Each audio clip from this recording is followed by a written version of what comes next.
bah ça a fait 1 an que je l'ai plus revue en fait. Elle me manque dans le sens où j'ai quand même appris à l'aimer, Mia. C'est juste que je l'aime pas comme une mère, je l'aime comme un enfant que j'ai eu en charge. Là, je commence tout doucement à comprendre que je n'aurai plus aucun droit du coup sur elle et que je pourrais plus demander de ses nouvelles, je pourrais plus essayer de la contacter ou quoi que ce soit, je pourrais plus rien faire.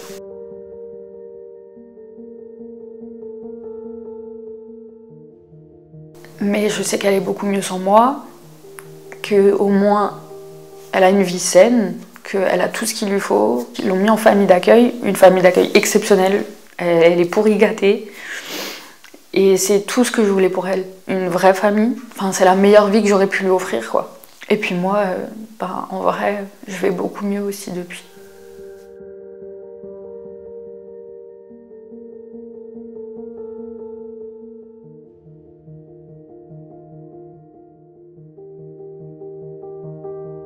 Avec Mia, au départ, les premiers mois, ça se passait plutôt bien. J'arrivais du coup à lui donner à manger, ça je le faisais parce que c'était normal. Je lui prenais le bain, je l'habillais comme on habille une poupée en fait, parce qu'on m'avait dit que c'était comme ça, qu'il fallait bien l'habiller, qu'il fallait la chouchouter. Je prenais des photos de tout, absolument tout ce que Mia faisait. J'avais besoin de me dire que c'est la vraie vie en fait. C'est mon bébé ça, c'est mon bébé.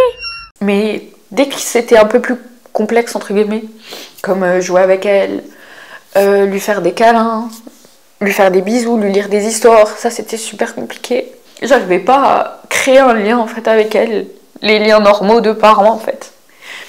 On est mère, on doit avoir l'instinct maternel, déjà c'est censé être inné, et moi j'ai rien ressenti du tout, que ce soit pendant, avant, après.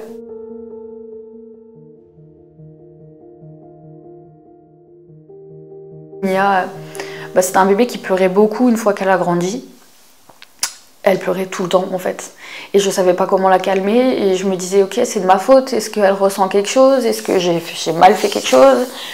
Je pleurais en même temps qu'elle et donc je la mettais dans son lit et j'attendais que ça passe. Et je crois que ça c'est les pires souvenirs que je peux avoir parce que j'avais l'impression de la laisser se débrouiller avec elle-même, de pas réussir à gérer ses sentiments et les miens en même temps. En fait, j'avais peur que je fasse quelque chose que je vais regretter. Et j'avais pas envie de ça. Et je commence à culpabiliser, à me dire que je suis une mauvaise mère. Que j'arrive pas, en fait.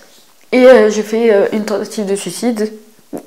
Pendant que Mia, du coup, dormait dans son lit. On m'a hospitalisée pendant peut-être 2 jours, 3 jours, je sais plus. Je suis rentrée à la maison, donc j'étais sous antidépresseur. Et mon premier réflexe, ça a été de prendre mon téléphone et d'appeler l'assistante sociale qui me suivait depuis le début de ma grossesse. Là, j'ai dit je peux plus, j'ai besoin d'aide, j'ai besoin que vous preniez Mia. Et je pense que c'était la première fois de ma vie où vraiment je me suis rendu compte que là, on me prenait vraiment au sérieux et qu'on allait m'aider. Une semaine après, il y a eu une personne de l'aide sociale à l'enfance qui est venue et je voyais Mia qui me regardait, qui comprenait pas en fait. Elle connaissait pas trop le fait d'aller chez des gens inconnus. Et elle a plutôt bien réagi. Elle a pas pleuré. Et quand la porte s'est refermée, du coup, c'était les chutes du Niagara, j'ai fait que pleurer. Parce que j'avais l'impression de l'abandonner en fait. Je pensais pas que j'allais renoncer à mes droits parentaux, j'en étais pas sûre du tout. Pour moi, c'était juste qu'il la prenait quelque temps, que je puisse juste me remettre. Et la première fois que je l'ai revue, après l'avoir déposée, après qu'il soit venu la chercher, elle m'a vue, elle a hurlé. Elle a vraiment fait que pleurer en fait. J'avais l'impression de l'avoir vraiment traumatisée au final. Qu'elle-même vraiment se dise... qui est cette personne et elle me fait peur ou elle me fait pleurer. Moi c'est comment je le vivais.